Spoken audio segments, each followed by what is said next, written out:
परमात्मा ने हम सबको अपने से दूर करके 2014 के बाद काल की हद में छोड़ रखा है। काल को परमात्मा ने खुली छूट दे रखी है कि भैया जितना तोड़ना तोड़ ले, जितना मरोड़ना है मरोड़ ले।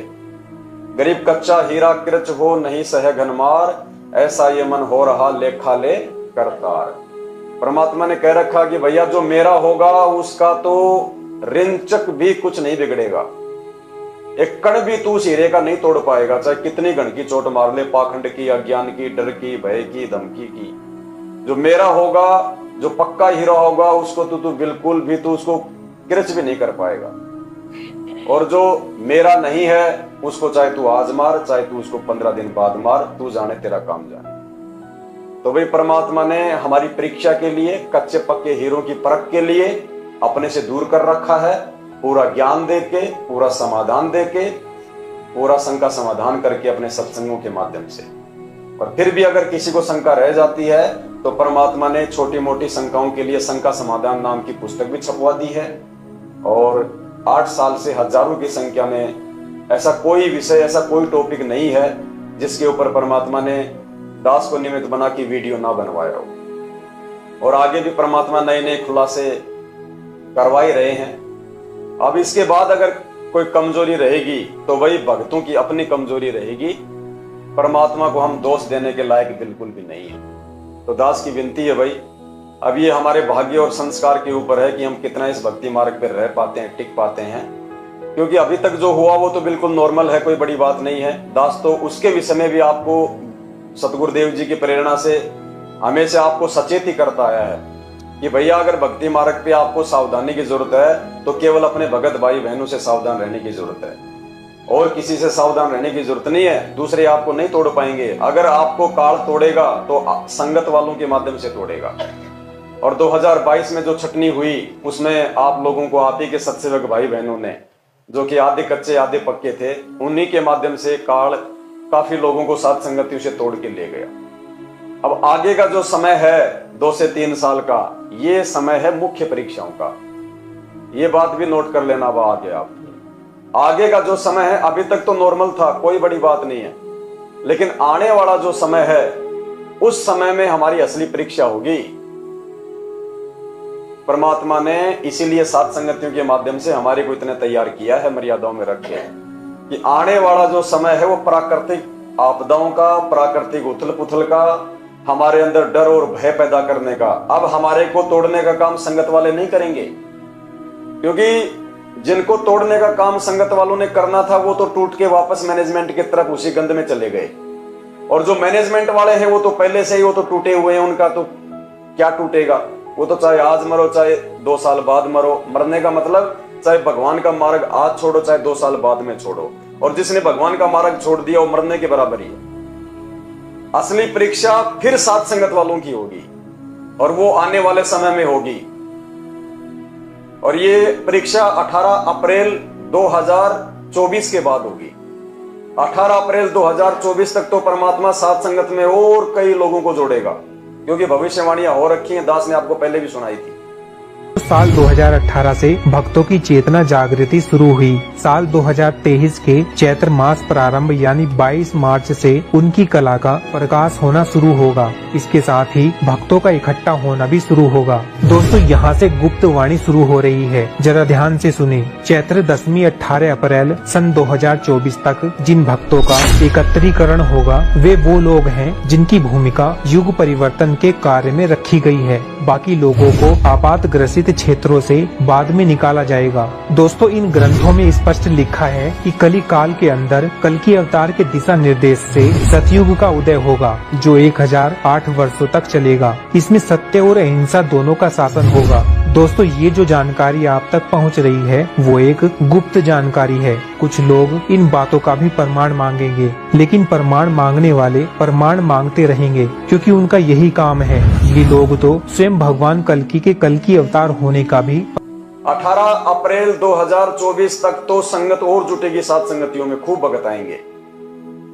और 18 अप्रैल 2024 के बाद से हमारी असली परीक्षा शुरू हो जाएगी। फिर ये प्राकृतिक उथल पुथल का समय, भारतीय राजनीति में उथल पुथल का समय, गृह युद्ध का समय, महामारियों का समय, भारत में जो इमरजेंसी लगेगी, 16 से अधिक राज्यों में राष्ट्रपति शासन लग जाएगा हमारे देश में। गुरुजी ने ज्ञान गंगा पुस्तक में हॉलैंड के भविष्य वक्ता कीरो की भविष्यवाणी में लिख रखा है, देख लेना।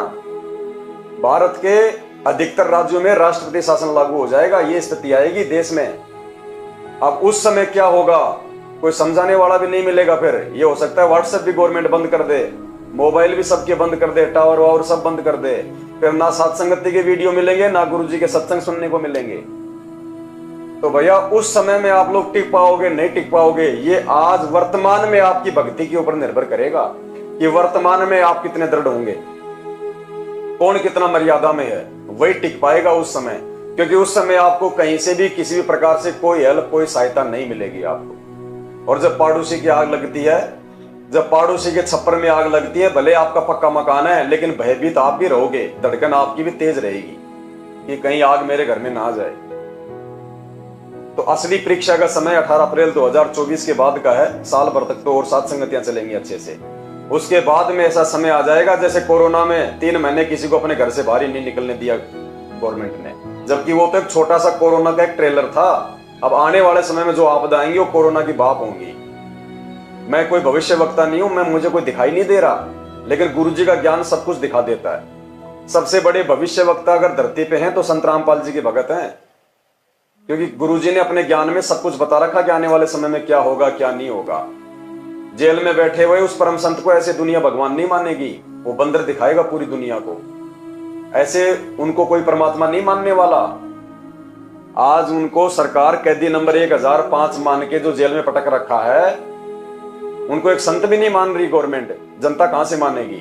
और परमात्मा ने अपने आप को भगवान साबित करना पूरी दुनिया के सामने, तो वो होगा कैसे।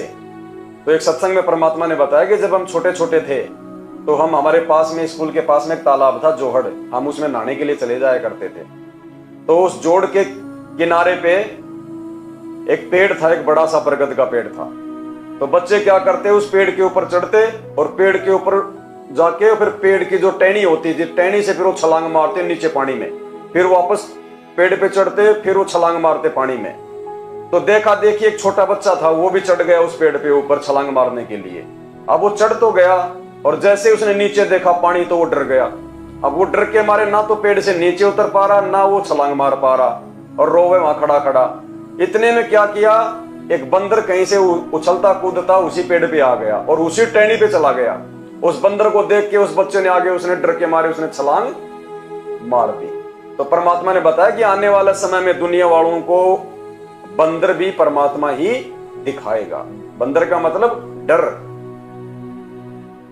और ये दुनिया ज्ञानवान से नहीं मानती, ज्ञानवान से जिन्होंने मानना था वो मान ली। अब ये दुनिया डर के आएगी। डर के मतलब अपने मौत के भय से।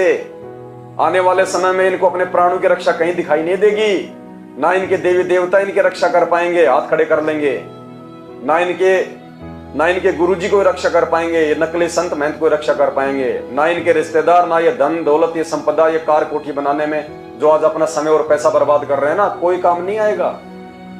गवर्नमेंट कल इमरजेंसी लागू कर दे। आपके घर में 1 करोड़ की गाड़ी आप अपने घर से बाहर नहीं निकाल सकते हो क्या अपनी मर्जी से। गवर्नमेंट कल कह दे कि भैया पेट्रोल खत्म हो गया देश में, आप चला लोगे वो गाड़ियां? कुछ नहीं, चक्का जाम हो जाएगा दुनिया का। तो उस समय ये भगवान याद आएगा फिर दुनिया को, जब इनके भगत उस समय भी हंसते खेलते नजर आएंगे लोगों को। आपदा के समय में भी जब लोगों के घरों में खाने को दाना नहीं होगा, इनके भक्तों के रोज हलवे का भोग लगेगा, पड़ोसियों को महक आएगी, तब इनको पता चलेगा यार ये किसके भगत हैं, इनका गुरु कौन है। उस समय दुनिया को संत रामपाल जी की भक्ति याद आएगी फिर। लेकिन उस समय परमात्मा ने कहा कि सुख में सुमरण किया नहीं और दुख में करते याद, कहे कबीर उस भगत की फिर कौन सुने। उस समय उनकी लेट सुनवाई होगी, ढंग से काल उनको तोड़ेगा, पहले बहुत लेट उनकी सुनवाई होगी फिर। तो हम उस परमात्मा के गवाह बन रहे हैं वर्तमान में, आने वाले समय में लोगों को ये शिक्षा देने के लिए कि हमारे गुरुजी कौन हैं। बाकी तो मैनेजमेंट वाले तो आज भी उस परमात्मा का नाम मिट्टी में मिला रहे हैं। आए दिन अकाल मौत होती है उनकी, 12-12 भगत एक साथ मर जाते हैं इस 8 तारीखों पे जाने वाले। तो दुनिया की नजरों में तो गुरुजी की क्या इज्जत रह गई बताओ। आज वो राजनीति कर रहे हैं, कांग्रेस को वोट डालेंगे तो बीजेपी वाले गुरुजी को गाली काटेंगे, कांग्रेस को वोट डालेंगे तो बीजेपी वाले गाली देंगे, बीजेपी को वोट देंगे तो कांग्रेस वाले गुरुजी को गालियां देंगे। तो ये तो हमेशा गुरुजी की बदनामी का कारण बनते आए हैं। इन्हीं के कारण बरवाला कांड हुआ, इन्हीं के कारण आज वर्तमान में संगत काल भगवान की भेंट चढ़ रही है। आने वाले समय में इसी के कारण सारा ये काम जो है ये उल्टे सीधे होंगे। तो ये चंद पुण्य आत्माएं आप और हम हैं, सात संगति के माध्यम से परमात्मा ने जोड़ के हम पे बहुत मेहर बख्शी है।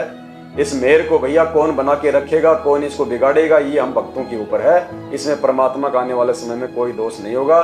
चाहे हाँ, जगत वालों को फिर भी परमात्मा राहत दे सकता है, क्योंकि वो नादान है, अनजान है, उनको तो ज्ञान नहीं है।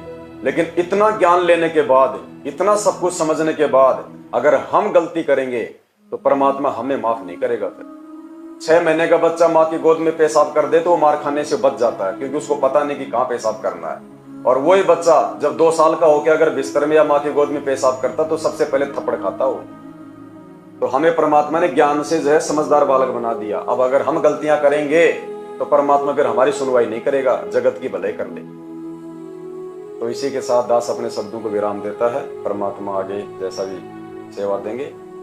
बंदी छोड़ सतगुरु रामपाल जी भगवान की जय हो। बंदी छोड़ सतगुरु रामपाल जी भगवान की, बंदी छोड़ सतगुरु रामपाल जी भगवान की जय हो।